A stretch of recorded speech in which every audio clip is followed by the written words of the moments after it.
I got the juice.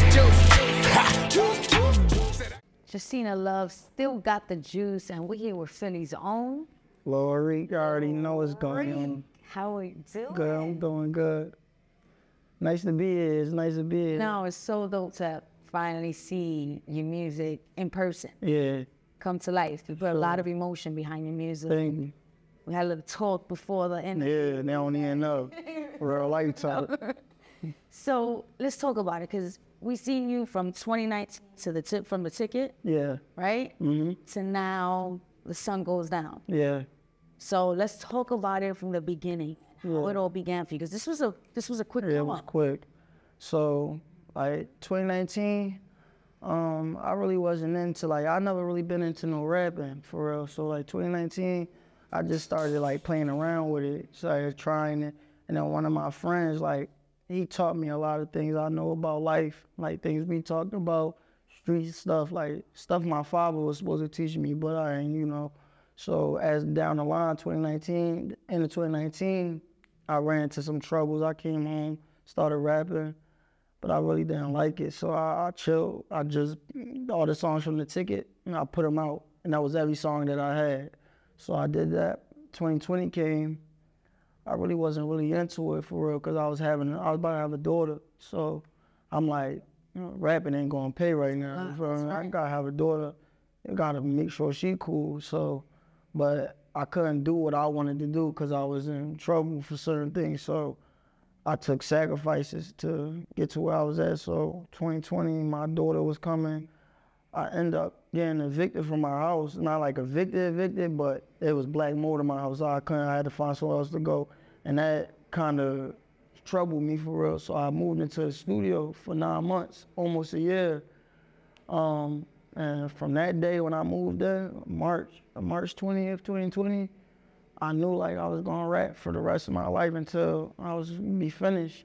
And then, you know, regular life things. So doing all of that, living in the studio kind of hard, you feel me? It's other people there, I sleep there, so it's like kind of mess with my schedule, my brain.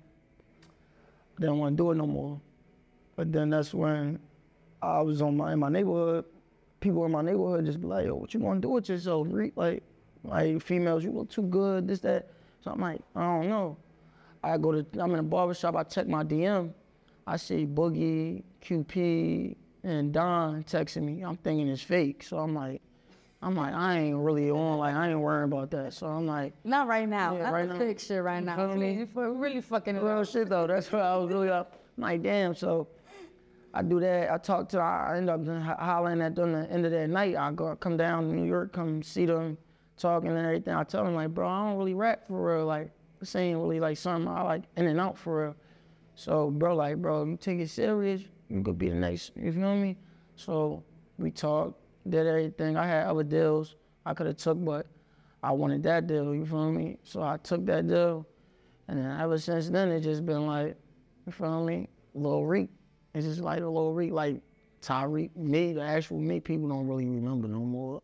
They more of Lil Rekk, so like, it kind of sometimes it get me upset, but at the same time, it's like, that's why I signed up for, you feel me? Like, I put myself in these shoes, so now I gotta walk it out till I can't walk no more.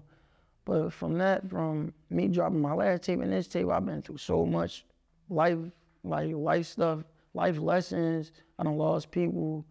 It's just been like a real, like, it's kind of like troubling incidents after another one. So like when the sun go down the tape, it's like mostly all pain on there. It's like, I don't really drop a lot of pain stuff for people. So there's a lot of pain up there about everything I've been going through since then. But today, where I'm sitting at right now with you, me and you sitting right here, life is wonderful. You feel me? I had to wake up to life and figure like this is what's going to go down. I love to hear it. I like to hear the story when you told us that you actually had to move out to Cali. Yeah. And take this time to yourself. Yeah. Talk to us about that.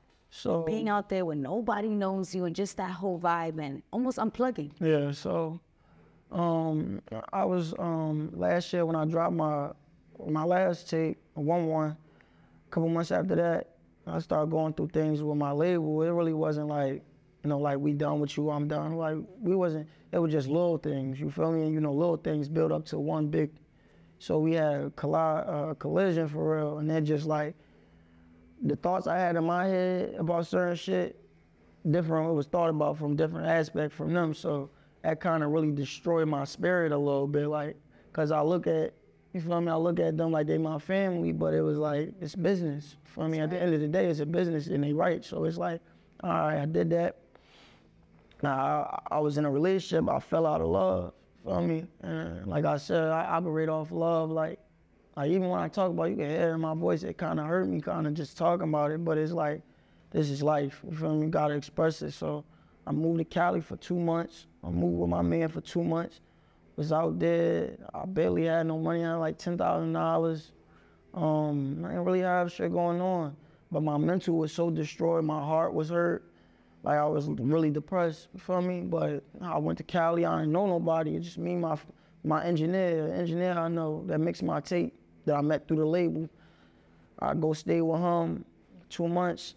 Through that 2 months, I just started figuring things out for myself, like, and then I went that far so nobody could bother me, nobody could interrupt my thinking process or rewire my brain, you feel me? So I think that was like a major thing that I needed to do to get me back right. And everybody that was in my corner through that process, like, they know I appreciate them because shit was real.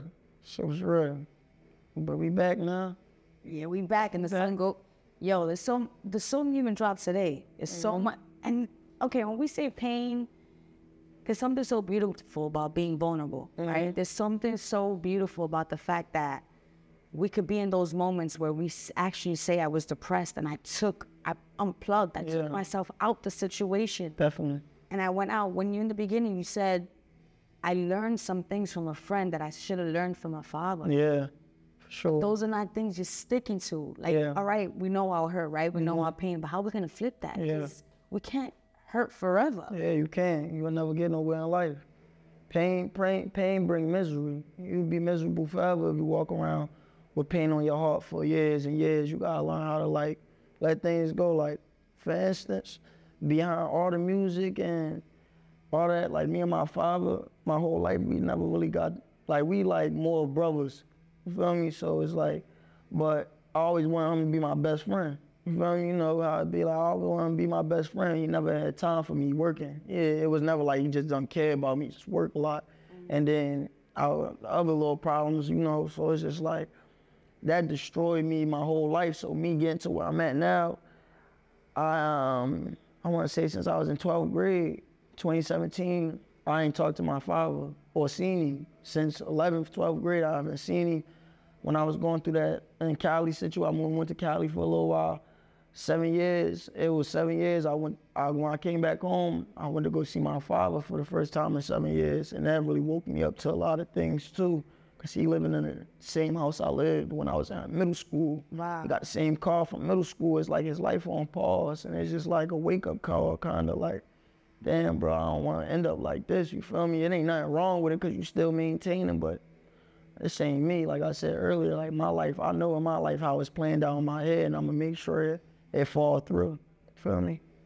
So Well, I love it. And I'm happy you figured things out with High Bridge and things are going good. Sure. But I get you too, because I feel like we get signed, right? Somebody gets signed and they immediately, it's not only a big brother, it's not only a family you're looking out for, it's somebody like, they got to be the parent, right? You're expecting them to lay it out. You're expecting them, and sometimes it takes two to tango. Yeah, and sometimes you know what you said? All the time. It take a village to raise a kid. That's right. You feel me? That's right. Like when I first signed, I was really in my head, I was a kid still. I was only 21, 22. So it's like, in my head, I'm still doing, before I did this, I was outside every day on my block. I was outside chasing girls. I was just counting my money, spending my money. So it's just like, it take a village sometimes to really like get somebody structured.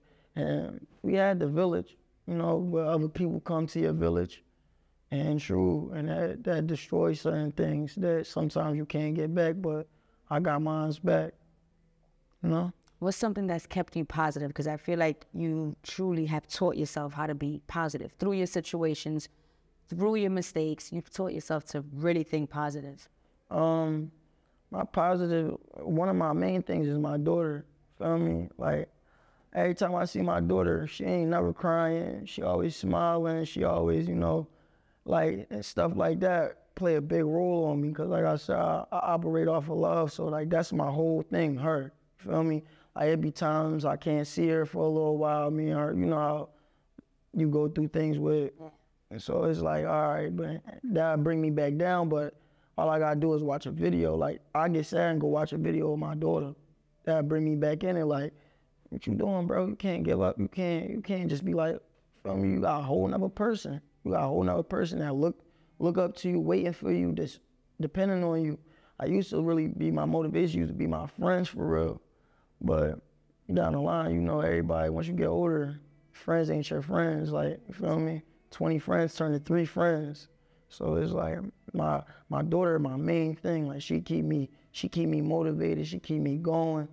And I'll do anything in the world. Like, you feel me? If I got to, like, whatever I gotta do for me and her, I'm doing it. You feel me? I don't got second guessing, none of that. So yeah, it really play like basically my family is my positive. Like like I said earlier, my mom, my best friend, my daughter, things like that. It's not too much other things like money don't get me excited. Like I said earlier, I make $50,000 and still be sad. I'm still fucked up in the inside. I can't change. Be giving something to you today and it'll be gone tomorrow. Gone tomorrow, you feel me? The devil bless people. God bless people too, but so it's just like more of a family-oriented thing where I just be positive through them. Like, if they call my phone on positive timing, I know I gotta be positive. Like, like you got a job, you can't go to work because your husband make you mad, can't go to work every day with a balled up face. You're gonna get fired one day. You know what I mean? So it's just like kind of shaking it off. Shake it off. And I want to bring it back to you saying the devil blesses and God blesses. Yeah. We were talking about that, but I want them to truly, clearly hear that out when we say that. If you're a person that gives to evil, you're going to get blessed in those things, right? For sure. Confuse that for the good. For sure. But you're getting blessed with things that immediately could be taken away, or something so big, but you get more down the next time, the next come around. Sure. A real blessing's a real blessing. You know where a real blessing comes from. Yeah. Yo, when you hear the term "still got the juice," what comes to mind? Basically, I'm still that. You feel me? Like, take a sip of the juice, it's still in there. It'll taste you the feel same. me? It's still the juice, still there. You feel me? So it's like, when I think about all of this, you feel me? Like, even this shit like this keep me like motivated. Like I said, I came in here earlier, we talked. Now I like, damn. I should do my own podcast. I've been talking about it for months. Feel me? Do a podcast. And I told him I should do it. Yeah, for sure. You feel me? So it's like little things like this keep me like, all right, like, you feel me? It's not 20 people here. It's 4 or 5 of y'all. It's happening. Working together hard. Conversations. Feel me? Little shit. We need that right now in music. Yeah. We're a little scared to talk. We want to fight about everything. I feel like we need to talk more. Yeah. And all the time people want to fight, can't even fight. What are you doing? I'm saying. What are you doing? Yo, little Rekk, still got the juice. Still got the juice. Thanks for the blessing. You already know. We're going to wait to see whatever. Yeah. You got to come back. Yeah, no, for sure. Have these good talks. Yeah. We fill the juice cup back up. You feel me? Definitely. Yo, thanks again. You're welcome. We out.